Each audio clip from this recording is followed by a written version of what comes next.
Angeles army ഒരുക്കുന്ന കുടുംബമൊന്നിച്ച് പുൽക്കൂട്ടിലേക്ക്. പറുദീസയിലെ രക്ഷകന്റെ വാഗ്ദാനത്തിൽ തുടങ്ങി രക്ഷാകര ചരിത്രത്തിലൂടെ നമ്മൾ യാത്ര ചെയ്യുന്നു. രക്ഷാകര ചരിത്രത്തിലെ ചില നിർണായക വ്യക്തികളെ ആഴത്തിൽ പരിചയപ്പെട്ടും അവരുടെ വിശ്വാസത്തിന്റെ സവിശേഷതകൾ നമ്മുടെ ജീവിതത്തിൽ പകർത്താനുമുള്ള ഒരവസരമാണ് ഈ യാത്ര. ഈ യാത്ര ജോസഫിനോടും മേരിയോടുമൊപ്പം പുൽക്കൂട്ടിലെ ഉണ്ണിയിലെത്തുന്നു. കുറവുകളോ ബലഹീനതകളോ ദൈവത്തോട് ആമേൻ പറയാൻ ഈ വ്യക്തിക്ക് തടസ്സമായില്ല. ഇതാരാണെന്ന് നമുക്കൊന്ന് നോക്കാം. പുറപ്പാട് 4-ാം അധ്യായം 10 മുതൽ 12 വരെയുള്ള തിരുവചനങ്ങൾ. മോശ കർത്താവിനോട് പറഞ്ഞു, കർത്താവേ, ഞാൻ ഒരിക്കലും വാക്ചാതുരി ഉള്ളവനായിരുന്നില്ല. അങ്ങ് ദാസനോട് സംസാരിച്ചതിന് ശേഷവും അങ്ങനെ തന്നെ. സംസാരിക്കുമ്പോൾ നാവിന് തടസ്സമുള്ളവനാണ് ഞാൻ. കർത്താവ് അവനോട് ചോദിച്ചു, ആരാണ് മനുഷ്യന് സംസാരശക്തി നൽകിയത്?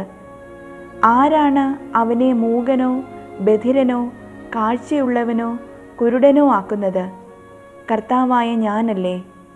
ആകയാൽ നീ പുറപ്പെടുക, സംസാരിക്കാൻ ഞാൻ നിന്നെ സഹായിക്കും. നീ പറയേണ്ടതെന്തെന്ന് ഞാൻ പഠിപ്പിച്ചു തരും. വിളിച്ചവൻ വിശ്വസ്തനാണ്. ബലഹീനതകളുണ്ടെങ്കിലും കുറവുകളുണ്ടെങ്കിലും ദൗത്യം പൂർത്തീകരിക്കാൻ കൂടെയുള്ളവനാണ് ദൈവം. മോശയ്ക്ക് വിക്കുകളുണ്ടായിരുന്നു, ബലഹീനതകളുണ്ടായിരുന്നു. പക്ഷെ അതിനെല്ലാം ഉപരിയായി ദൈവ പദ്ധതി പൂർത്തീകരിക്കാൻ മോശയ്ക്ക് സാധിച്ചു. നമ്മുടെ കുടുംബത്തിലും കുറവുകളുണ്ട്. സാമ്പത്തിക ബുദ്ധിമുട്ടുകളുണ്ടാകാം, മറ്റു തരത്തിലുള്ള പല ബുദ്ധിമുട്ടുകളും നമുക്കുണ്ടാകാം. പക്ഷെ അതിനൊക്കെ ഉപരിയായി വളർന്ന് ജീവിത നിയോഗം പൂർത്തീകരിക്കാൻ, ആ നിയോഗ പൂർത്തീകരണത്തിലൂടെ ദൈവം നൽകുന്ന വലിയ സന്തോഷവും സ്വാതന്ത്ര്യവും സ്വന്തമാക്കാൻ നമുക്ക് സാധിക്കുമെന്നുള്ളത് ഉറപ്പാണ്. വിളിച്ചവൻ വിശ്വസ്തനാണ്, ദൗത്യമേൽപ്പിച്ചവൻ കൂടെയുണ്ട്. എന്തു തന്നെ വന്നാലും കൂടെയുള്ളവൻ. ഒഴിവുകഴിവുകൾ പറഞ്ഞ് നഷ്ടപ്പെടുത്തി കളയരുത് ഈ ഒരു സന്തോഷം, വിരുന്നിൻ്റെ സന്തോഷം. വയൽ വാങ്ങി, മക്കളുണ്ടായി, വിവാഹം കഴിഞ്ഞു, പല പല കാരണങ്ങളാൽ ക്ഷണിക്കപ്പെട്ടവർ ഒഴിഞ്ഞുമാറി പോകുന്നുണ്ട് വിരുന്നനുഭവത്തിൽ നിന്ന്.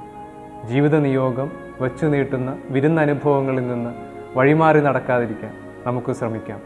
ജീവിത നിയോഗം പൂർത്തീകരിക്കാൻ കുറവുകളുണ്ടെങ്കിലും അതിനെ നോക്കി വിഷമിക്കാതെ കഴിവുള്ള ദൈവത്തെ നോക്കി, വിളിച്ചവനെ നോക്കി മുന്നോട്ട് നടക്കാൻ, നിയോഗം പൂർത്തീകരിക്കാൻ സാധിക്കട്ടെ നമുക്ക്. നമ്മുടെ കുടുംബത്തിൻ്റെ കുറവ് നോക്കി നിരാശപ്പെടാതെ ദൈവത്തെ സേവിക്കുന്ന അനുഗ്രഹിക്കപ്പെട്ട ഒരു കുടുംബമായി മാറാൻ ഈ വചനം ഏറ്റുപറയാം. ജോഷുവ 24-ാം അധ്യായം 15-ാം വാക്യം, ഞാനും എൻ്റെ കുടുംബവും കർത്താവിനെ സേവിക്കും. നമുക്കിന്ന് ഇങ്ങനെ പ്രാർത്ഥിക്കാം: ദൈവമേ, അങ്ങയുടെ ഇഷ്ടം നിറവേറ്റുകയാണ് എൻ്റെ സന്തോഷം.